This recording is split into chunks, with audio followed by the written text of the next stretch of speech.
धरती से आतंक की परिभाषा बताने वाले पीएम मोदी ने उन सभी की बोलती बंद कर दी थी जो आतंकवाद को अलग अलग कैटेगरीज में बांटा करते थे।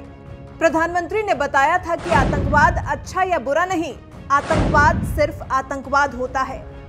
पीएम के इस बयान ने बहुत से लोगों के दिमाग में आतंकवाद को लेकर चल रहे कंफ्यूजन को काफी हद तक क्लियर कर दिया था। आतंकवाद के खिलाफ लड़ने का वक्त आ चुका है।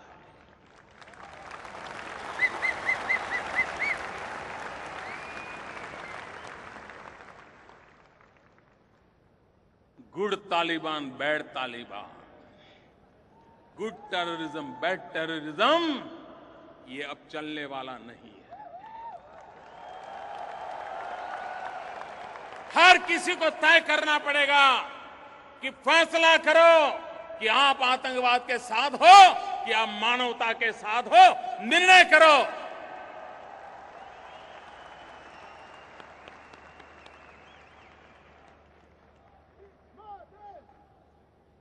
भारत को तो आज भी आए दिन इन नापाक हरकतों का शिकार होना पड़ता है। लेकिन फिर भी प्रधानमंत्री की ये कोशिश कांग्रेस के केस में वेस्ट साबित हुई, क्योंकि कांग्रेस अभी भी हिंदू आतंकवाद और संघीय आतंकवाद की रट लगाए बैठी है। कभी इशारों इशारों में आतंकवाद को लेकर हिंदुओं पर टिप्पणी करने वाले दिग्विजय सिंह अब एक एक कर अपने पुराने बयानों से बैकफुट पर आ रहे हैं। भोपाल लोकसभा सीट से कांग्रेस का टिकट मिलने पर इसे बड़ी जिम्मेदारी मानते हुए अब अपने बयानों को लेकर अक्सर सुर्खियों में बने रहने वाले दिग्विजय सिंह पछतावे के आंसू पीने के लिए मजबूर हो गए हैं और अपनी की गई पुरानी गलतियों की माफी मांगते नजर आ रहे हैं। पहले मजदूरों पर दिए गए अपने 15 साल पहले के बयान पर माफी मांगी और अब हिंदू आतंकवाद के मुद्दे पर भी सफाई दे रहे हैं। कांग्रेस नेता दिग्विजय सिंह कहते हैं कि उन्होंने कभी भी हिंदू आतंकवाद नहीं कहा, उन्होंने संघीय आतंकवाद कहा था, जिस पर वो आज भी कायम है। दिग्विजय सिंह कहते हैं कि मैंने सिर्फ संघीय आतंकवाद कहा है, जो आज भी कहता हूँ। मुझे कोई क्लिप दिखा दे, क्योंकि हिंदू आतंकवाद कभी नहीं कहा। जो लोग पकड़े गए और अब छूट रहे हैं क्योंकि प्रोसिक्यूशन और डिफेंस एक साथ है। अब हम आपको कांग्रेस नेता दिग्विजय सिंह का वो बयान सुनाते हैं जिसमें उन्होंने हिंदू आतंकवाद को लेकर टिप्पणी की थी। संघ के कार्यकर्ता रहे हैं, किसी न किसी। महात्मा गांधी की हत्या करने वाला व्यक्ति भी नाथूराम गोडसे आरएसएस में रहे हैं। तो ये विचारधारा जो है नफरत फैलाती है, नफरत से हिंसा पैदा होती है। दिग्विजय सिंह ने तो इशारों इशारों में हिंदू आतंकवाद पर अपना पक्ष रखा था, लेकिन तत्कालीन गृह मंत्री सुशील कुमार शिंदे ने बीजेपी और आरएसएस कैंप्स में आतंकवाद की ट्रेनिंग दिए जाने की बात कही थी और इसे सीधा सीधा हिंदू आतंकवाद करार दिया था। हमारे पास ये रिपोर्ट आ गई है इन्वेस्टिगेशन में,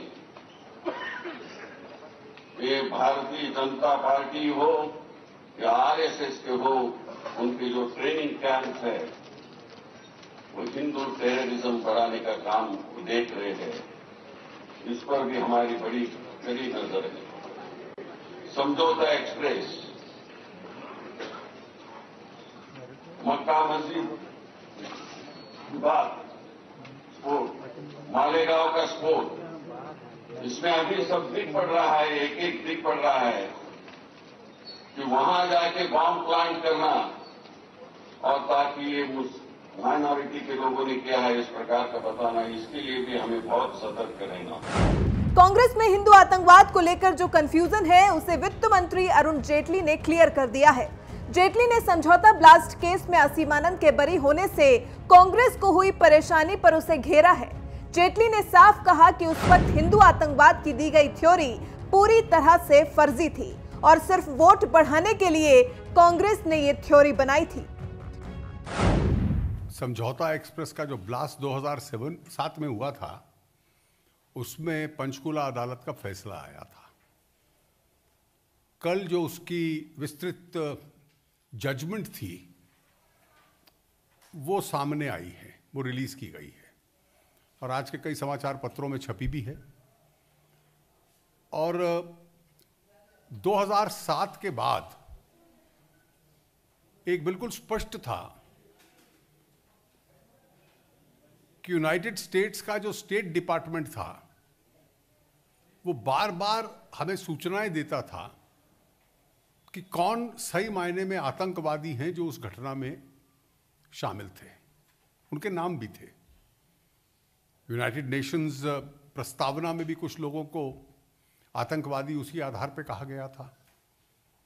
लेकिन उस लाइन पे तहकीकात करने के बाद अलावा किसी प्रकार से, क्योंकि हिंदू टेरर की एक थियोरी थी और ये हिंदू आतंकवाद का एक नारा कांग्रेस ने दिया था वोट बैंक के लिए और उसको पूरा करना था, तो कई केसों में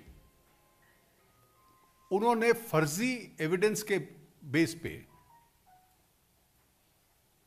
ये थियोरी बनाई थी। अंत में तो हर मुकदमे में अदालत को निर्णय करना पड़ता है कि शहादत गवाहियां कितनी आई हैं, एविडेंस कितनी आई है, उसके बेस पे। शायद इसी का ही परिणाम है जो आज तक हिंदुओं को आतंकवादी मान रहे थे, अब धर्म के प्रति अपनी श्रद्धा दिखलाने में लगे हैं।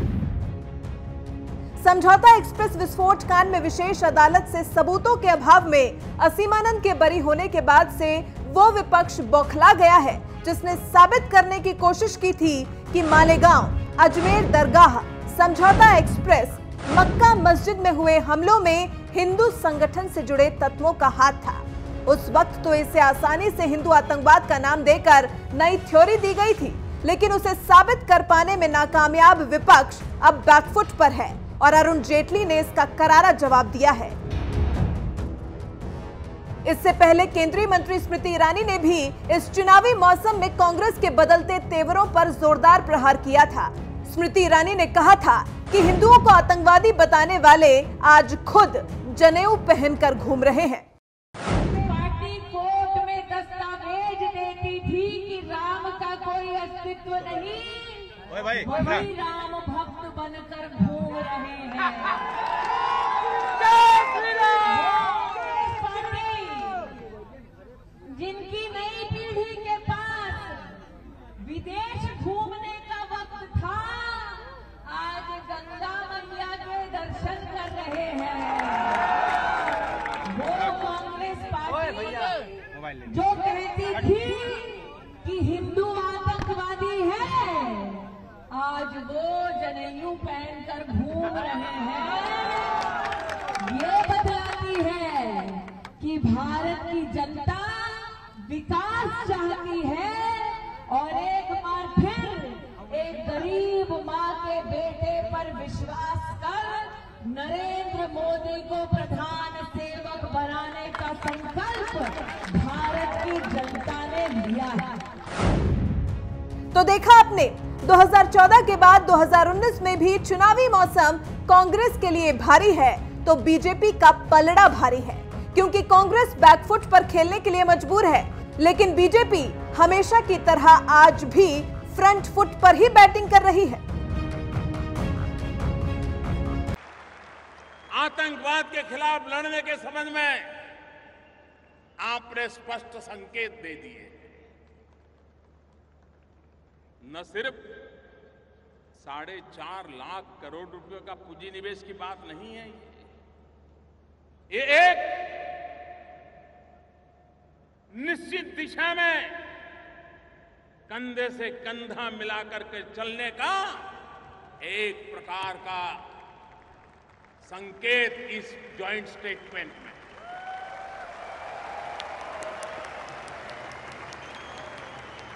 मैं इसे बहुत महत्वपूर्ण मानता हूं। भाइयों बहनों, आप तो सालों से बाहर हैं, आज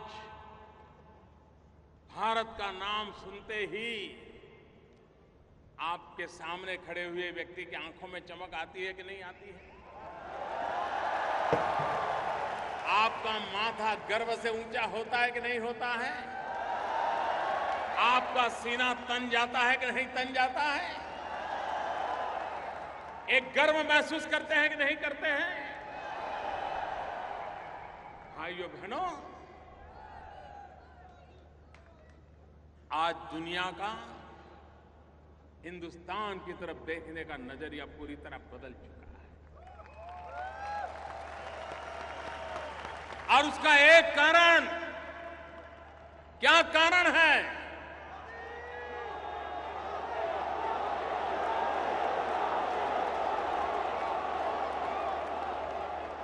क्या कारण है ये बदलाव आया है?